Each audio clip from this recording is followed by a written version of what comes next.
Well, my friends, this morning we have two of National Network of Youth Ministries' own staff, and this is fun because this isn't just a thought process that is educational, but this is something that both of these men live out, and so they both have educational backgrounds for these conversations. But I want you to know that I see them walking beside our staff in an incredible way because they're acting these things out. They aren't just talking about them. And so it is my privilege to introduce our CEO, Randy Davis, and Nick Damonte, who is the Southwest Regional Coordinator, to have a conversation about discipling leaders. And so, gentlemen, I'm going to kick it off to you. I'm sure that you guys can handle it from here. So. This is a fun conversation, and Nick and I have had a couple of times where we've been on, and we keep picking away at some of this. So hopefully, we're going to get through everything that we've even talked about. But it's a great topic. It's a topic, obviously, that's got a hot button right now because everybody's talking about discipleship. And I will admit, I think that that's a great thing, but sometimes we forget about how evangelism leads to discipleship, and then leads back.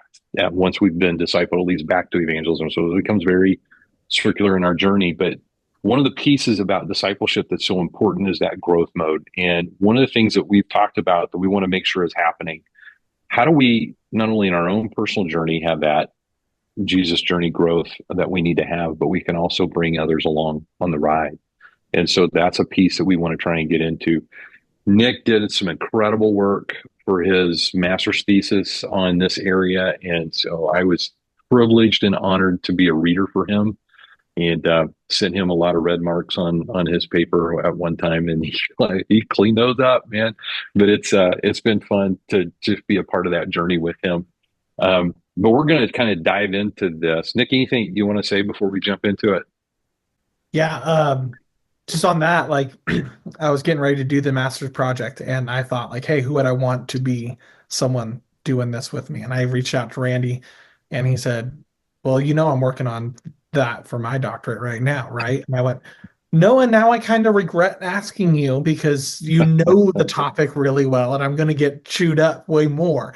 But it was so much fun that, we were working the same ideas, but even in that, we approach it very differently. And so it helped sharpen and move us forward, at least on my project. So you might see that a little bit today of similar, but maybe sometimes different too. So Yep, exciting. absolutely. Well, let's jump in. Nick, I'm going to throw out a bunch of questions at you, and we'll let that be the springboard of some conversation. In the work that you did, and you guys all haven't had a chance to read it, but in the work that he did, he described that a disciple has accepted the call to follow a teacher. What does it mean for you to follow a teacher?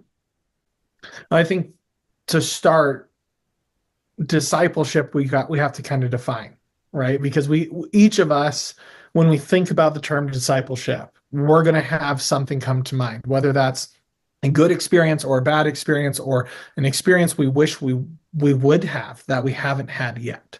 But in all of that, it may be programs or books, or we could define it very differently. And so like, as I looked into things, yeah, everybody's trying to define this. And it always comes down to similar ideas, but what does that actually mean might play out a little different. So for the sake of our conversation today, I think it comes down to two real ideas: is simply following someone else is discipleship, but following somebody with obedience of they are the authority and I want to be like them is a piece that's really important too. That I can't just follow and do it my own way, but I'm following to be like them and take on what their life looks like. So what does it mean to follow? What does that look like? It depends on who we're following. That, yeah, ultimately for us as Christians, we do follow Jesus as the main person we're following, and he is the main authority in our life and absolutely should be. But we also follow others who follow Jesus. And so there is this piece here where we're almost middle management on a org chart kind of feel, that we're also feel leaders of those that are following us as youth leaders, but we also have to be a follower of other people and Jesus at the same time and live in that tension in between the two. One of my favorite quotes that I looked at in this was Francis Chan talking about this idea of leaders. We kind of almost isolate ourselves once we become in ministry and say, I've arrived, I'm good enough. Now I'm going to make disciples. And he says, while every individual needs to obey Jesus's call to follow, we cannot follow Jesus as individuals. And I think this piece of like, man, it is so much bigger and deeper than just I follow Jesus. I follow Jesus in a community of others. I follow Jesus with the support of others. I follow others as they follow Jesus as my example. And it comes down to Paul in that too, right? 1 Corinthians 11:1, follow me as I follow Christ. That is his call for us. That is the model we see biblically, that we have to follow others and that this is a lifelong pursuit. That in this concept of following and discipleship and looking at what does it look like to follow Jesus and obey him, well, when we look at Ephesians chapter 4, we talk about the church. We're to be doing this whole thing of church and discipleship to the point of being fully mature, measuring up to the likeness of Jesus. And I don't know about you guys, but I am not there. I am not near there. I am not anywhere arrived in the measurement of Jesus. And so I know that my work has to continue lifelong um, in this community, in a community of believers who are going to walk alongside with me. Uh, I think that answers what Randy was saying. Maybe. Yeah, but let's go back to the phrase that you used, to be like them. That you follow a teacher to be like them. Describe that a little bit more, because I think sometimes we can have a tendency to think of it as uniformity. I got to be like them. I got to do everything that they do. And I know early in my ministry career, I wanted to preach like this person. I wanted to do this like this person, and I became more that kind of a uniformity mindset versus, can you learn from them? But I got to be me. So how do we mix that Well, I think in there's a discipleship? tension for sure, right? Like I want to look at someone that if I'm going to be saying I'm going to follow them like they follow Jesus, there's a reason I want to follow them. That there is something I want to emulate. There is something I want to be like because they have modeled it well. And there's two stories that come to mind for me personally recently where I hung out at a church that my high school counselor all 4 years is still volunteering in this other church. And I got to visit and he was there and they did a theme day of dress up for this Sunday as twins with somebody in the group. And they're like, oh, we forgot to tell you. Like, oh, it's fine. Matthew's going to be here. We're both going to be wearing Converse. We're both going to be in jeans and a hoodie because that's just how I picked up culture and life living alongside Matthew. Or the other one, there was a guy that I was teaching at a church one time, and this guy walks up and goes, you knew my brother. I'm like, yeah, he was my youth pastor. He's like, no, you knew my brother. Like, you actually followed and close with him because you teach and sound just like him. It was like, well, it's seriously, I was in tears. Like, that's the best compliment I have ever gotten because it meant so much to me. But I'm not Mikey and I'm not Matthew. Like, those two guys that poured into me, we have very different view sets on theology, on life, and a lot, but they guided me in so much. But they taught me how to follow Jesus. They didn't teach me how to answer the questions. I think there was a lifelong pursuing together. There was hey, this is the approach that I take to follow Jesus, but you're going to have to make up some decisions on your own. And you're going to have to figure this out, and you're going to have to wrestle with this. You're not just imitating and copying me, carbon copy, but the life set, the skill set, the process. That's what I wanted to emulate from them, wrestling hard questions and doing it well. So it comes down to not following the individual, but following the individual as they follow Christ. I mean, you look at that, 1 Corinthians 11:1 passage. Follow me as I follow Christ, not follow me and Right. we'll go hang out, or I'll show you what I know. It's follow me as I follow Christ. And I think that's the piece that sometimes we we stop short of finishing the verse because we start thinking, well, I got to create him to be like me. No, Well, be like humility is a Jesus. huge piece of this that like Mhm. um Mahaney defines humility as understanding, and I'm going to butcher the quote because I don't have it in front of me right now. Uh, but it's understanding who God is in light of our sinfulness and who we are not. Right? If we are going to say, "Hey, follow me because I've got it figured out," we're putting ourselves in a bad place already. And we're putting ourselves in a place of we're the salvation, not him. And it's this whole concept is follow me as I follow Jesus because he's the only one that can do anything. I'm just guiding you along the way. And I'm still in process too. That's the key here is that we're all in process, we're all learning. We just want to do it together. Yeah, I mean, you come back to the Moses passage where he says, "Well, who do I say sent me? I am." Okay, so Moses is looking at this, going, "But I'm not." All right, if you're the God of the I am, I'm not, and yet I got to represent you to Pharaoh, and that's one of those. Gosh, man, we start thinking about that uniformity of being like, but not to the point where we don't have that freedom, how God made us. We were talking earlier about the snowflakes. Okay, if God in his grand design of creation creates snowflakes and not a single one of them are the same, why do we think that we all need to be the same? I can't be Wayne. I can't be Kevin. I can't be Phil. I got to be Randy. And that's the piece that, even in that journey with Jesus, is kind of that weird moment that I got to be like Jesus, but I'm also going to be Randy, who's like Jesus. And Yeah. what does that mean? And that to me, that creates this sense of incredible creative juices start flowing for me, that I think that's a beautiful thing. So I don't have to, when many years ago I worked with Youth for Christ, and we would have these prayer days, and one of our guys who loved nature would always take us out to some park somewhere and start walking through the trails, and let's find Jesus in creation. And I'm sneezing because I'm allergic to stuff here in Indiana, and I'm going, yeah, I'm really finding Jesus well at this point because I'm sneezing too much. Um, when I was in charge, I took him downtown, and we did prayer walks around downtown Indianapolis.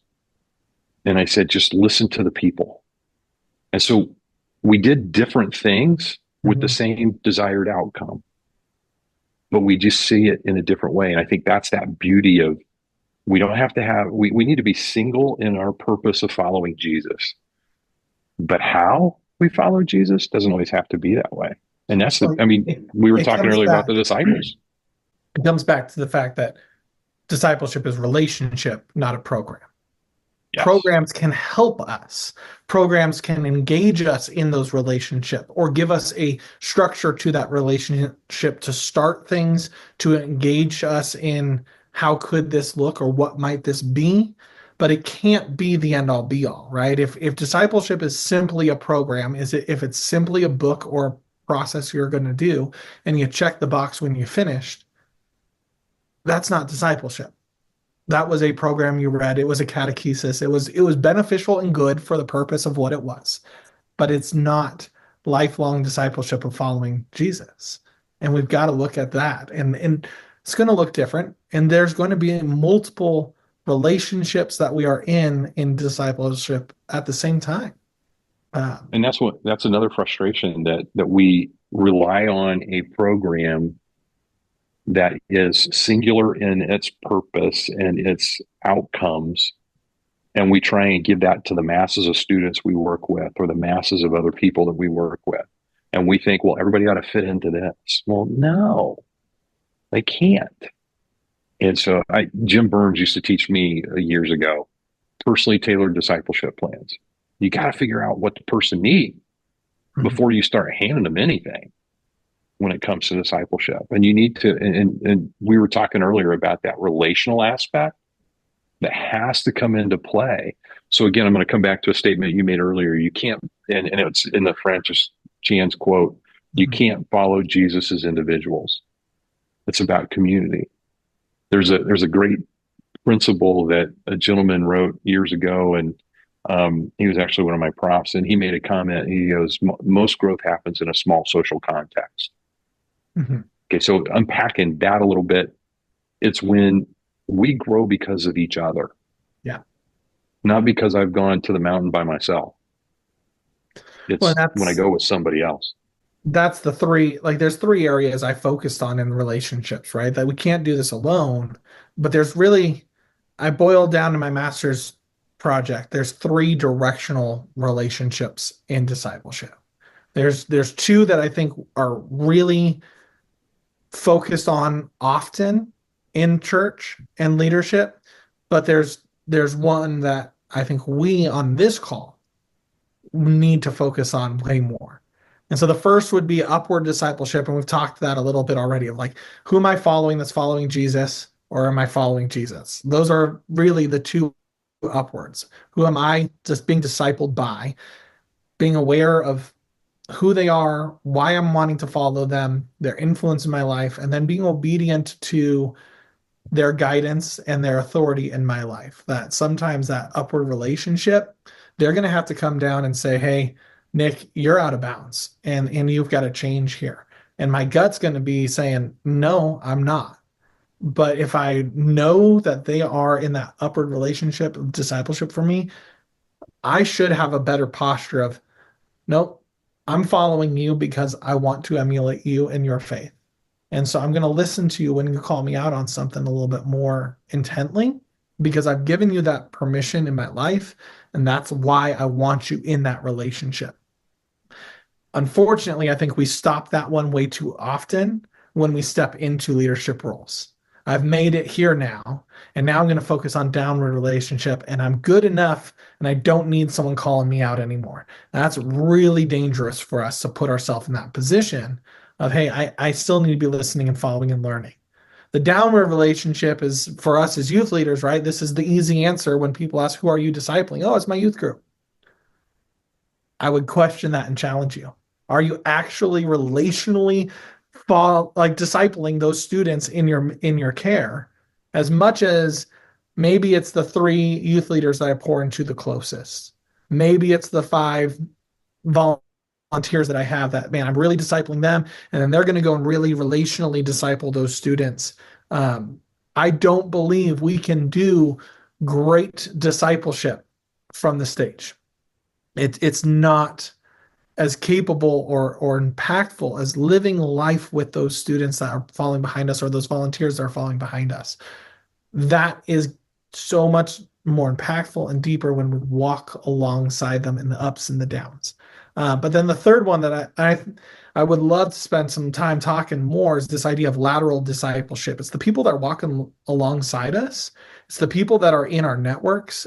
For us as network leaders on this call, this is the life that we get to be a part of in a really cool way with other youth pastors that get it, that can get it, that might be someone that's going to rub up against us and be difficult. But it's lateral is the concept of the disciples, right? The 12 disciples walking alongside following Jesus. They didn't get to pick who was next to them. Jesus called them to follow him, but they still learn from each other.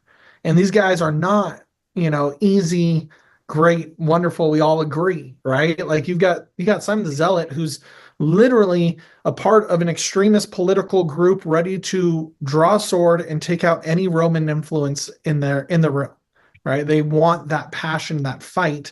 And then you got Matthew, who's giving up his heritage a bit and betraying them to collect taxes for the Roman government. And these two guys that are at absolute odds with each other ideologically are saying, I'm going to surrender my conflict to follow Jesus. And I'm going to surrender the fact that I don't get along with you. I don't agree with you. I don't want to be around you. But the bigger thing for me is I got to follow Jesus because it's so important that I do. And that means there's going to be conflict or struggles or difficulty. But that's the concept of iron sharpening iron. That when we are with each other, we don't agree, we're going to be striking against each other. And when iron sharpens, What that really means is we're chipping off chunks. We are one's going to give or the other one's going to give. And we're going to keep refining and refining and refining in conflict and rubbing against each other until we come to an understanding of maybe I was out of bounds. Maybe I was pushing a little too hard. Maybe this isn't something that's worth a hill worth dying on. And we sharpen each other towards the purpose of who we're following is Jesus. And that to me, that's a network, man. Like I don't want to go to a network with all people of the same denomination or the same thought process as me because I'm just going to stay the same. I want to be challenged. I want to grow. I want to question, hey, do I really believe this to the core of who I am? And is there an area I have a blind spot? That discipleship relationship is huge to me. Yeah, let's kind of go back a little bit and peel some of that apart some more. The upward discipleship. I mean, that's what we always really talk about, me to God, and that whole thing of the upward relationship. But one of the pieces in that, again, back to the fact that we can't create some uniformity concepts here. We create unity concepts, but not uniformity. I was working with a gentleman who is a soldier who has been in Afghanistan, who has been in the midst of all the crud, right? And we had a discipling material that we had that the church gave to us, and I was walking him through it. And, we were kind of having conversations, and he got to the point where we were reading through, and you need to surrender your all to God. And he looked at me and goes, "I hate that word." I'm like, "Walk me through that." And he said, "I'm a soldier. Surrender is not a good word. I'm a soldier." And we just, for 2 weeks, we talked about that. And I finally got to the point, and I said, "Well, what about you trust those who lead you, your superior officers?" Well, yeah, I have to. It's kind of that same thing. You're not surrendering to them, but you are, I'm all in because I believe in you, I trust you, and I'm going to follow you wherever you lead me. He goes, "Yeah." I said, "That's what Jesus is asking of you." And he goes, "Oh, I can do that." So, Well, and we've lost the concept of lordship, and we've lost the concept of a king. We're so far away and removed from kings. We think about it as Game of Thrones. We think about it as this big scary. Well, it is a big scary. The king gets to say what the king gets to say, and you don't have any authority. You don't have any ability to argue that because you're not the king. And we're uncomfortable with that. Yet he is our king. And so if we're going to follow him as our king, as our Lord, as the one who has the authority, we don't really get a lot of say in what we feel is best for us or what we like or what we desire over his desire. And we think, okay, now I'm the one discipling. I've been discipled by him or others, and I followed and I obeyed and I gave up all of my will, but now that I get to be the disciple, I get to tell them what to do. No, that's not it either. It's you've got the chance to bring someone in and invite them to surrender to him, invite them to give up their will as well. And it looks so different, right? Like we can't put ourselves in the place of God, even when we disciple others. Man, that's really good, guys. We're going to be moving into small groups here in a couple seconds. And so in thinking about that surrender to the king or trusting the leader on that lateral relationship, what are some ways that a network can help bolster that? Is there a perspective change that needs to happen when we jump into network meetings? Is there a posture we need, especially when we meet with somebody that's like theologically different? Like networking, we believe, can be a very strong space for us to have that lateral discipleship. So, is there anything that we need to specifically think about in order to move into these spaces more effectively? I think one of the things, Nick, that you had said before about how all the people coming to listen to us speak on a Sunday morning, whatever, but comes back to that we impress at a distance, we impact up close. We have to be able to get close enough to where I look at how Jesus did with the disciples. I mean, he discipled them by just being with. It's I had a prof call it the theory of witness. It's just that being with. And we're going to hear things. You said earlier, Nick, in a couple of the conversations we've had about this, is you learned from the students what they needed because of the time you spent with them. Jesus told stories based upon time spent. I don't think that's just with students. I think that's with each other.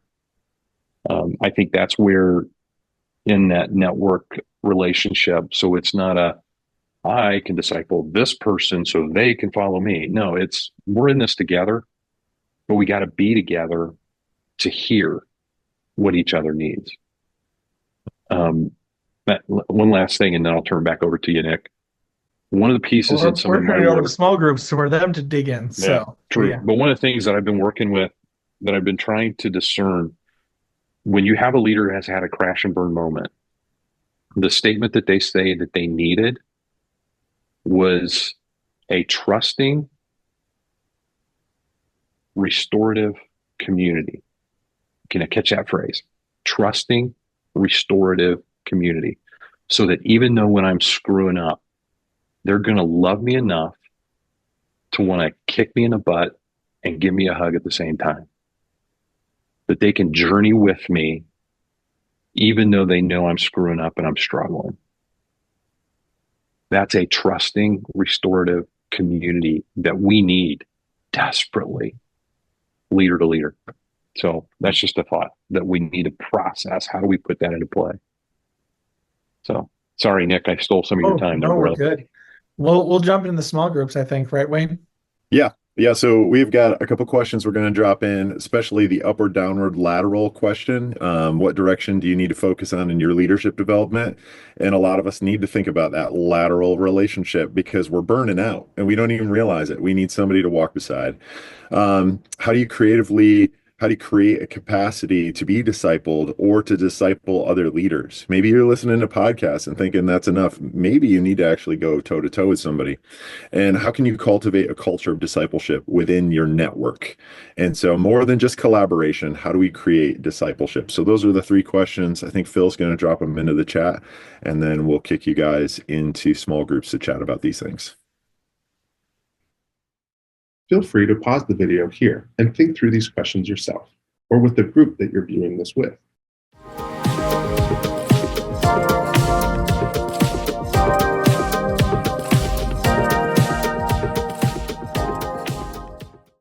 Thanks for viewing this network conversation, brought to you by the National Network of Youth Ministries. We hope it helps you to set the table for unity and further conversations with other youth leaders. Any shared links are in the comment section on NNYM's YouTube channel. While you're there, feel free to like and subscribe. If you want to join our next conversation or training, you can find upcoming live events on our Eventbrite page. You can also connect to a local network leader at nnym.org. We're here because we are better together.